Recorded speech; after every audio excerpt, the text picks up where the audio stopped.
All right, so we finally shift off of the World Series and start talking about Pain Day because we've got football tonight, believe it or not, in the NFL. Yeah, absolutely. Week 8 in the NFL gets started tonight. Minnesota and the Rams.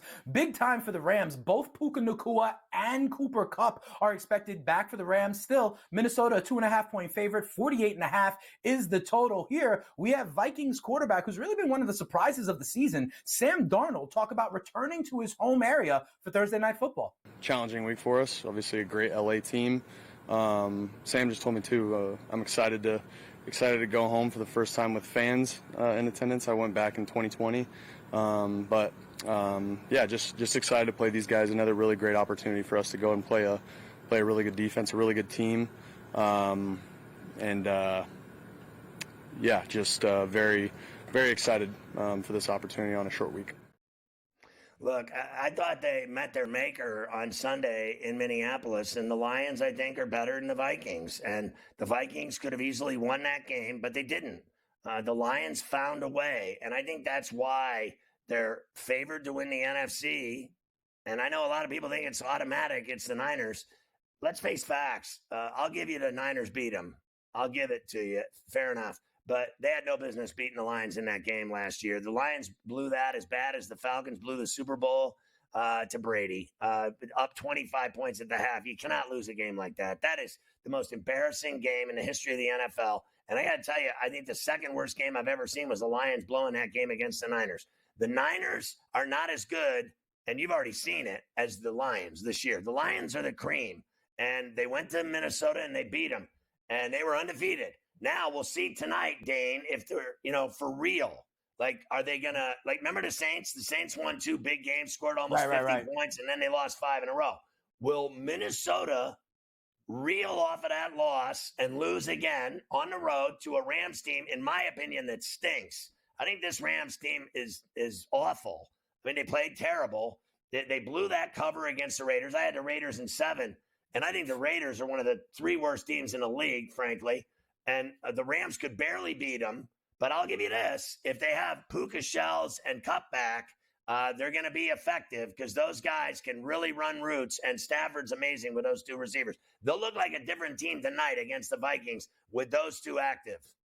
Yeah, I agree with you. Nacua Matata, it means no worries, right? But I'm also with you that the Detroit Lions are the best team in the NFC. I think they have one of the best offenses in the NFL. And don't look now, Jared Goff is completing 83% of his passes over the last 4 games. He's an MVP candidate, if you want to know the truth, at 7-1. And there's an interesting stat, Scotty. Teams the week after they play the Detroit Lions, they defecate the mattress against the spread. So keep that in mind as well. Matthew Stafford talking about the challenge of facing those Minnesota Vikings and especially that top tight defense. I think they're a really physical unit, physical and fast. Try to force their hand on the offense and play with a lot of confidence when they do that. They've got a bunch of smart, savvy players in the back end and some guys up front that rush the passer and stop the run at a high level. So that combination is what makes them good.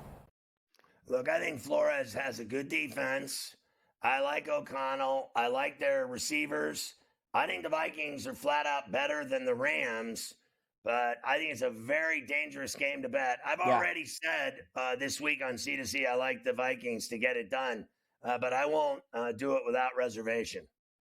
All right, fair enough. Yeah, I'm a little bit nervous about this one as well. I agree with you. The Vikings are a better team, but all of a sudden with Kupp and Nacua back, it could look a lot different. And I don't make it a habit to bet on the road team on Thursday Night Football, Scotty. So what are we doing here? You see the board. It's a 3-point favorite. 45.5 is what it says here. No, 48.5 is what I'm seeing now. Is there anything you like in this game that you haven't already given the people? Yeah, no, I think it's, Vikings, I'm laying it. And what's the total? I don't 48.5. 48.5. Yeah, listen, I think they can go over that number.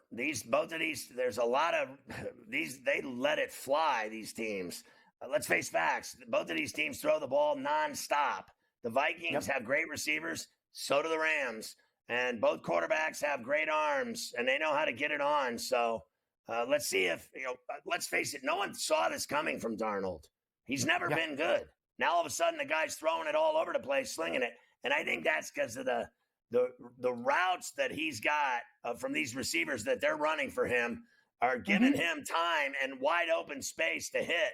So that's why they've been so effective. And then defensively, Flores has all kinds of great schemes, and he certainly knows what he's doing, whether people like him or not, what he's done with his career. The guy can flat out coach defense. There's no doubt about it. So look, I'm going to go high risk here with an over and the Vikings. It's just a high risk bet. That's all there is to it.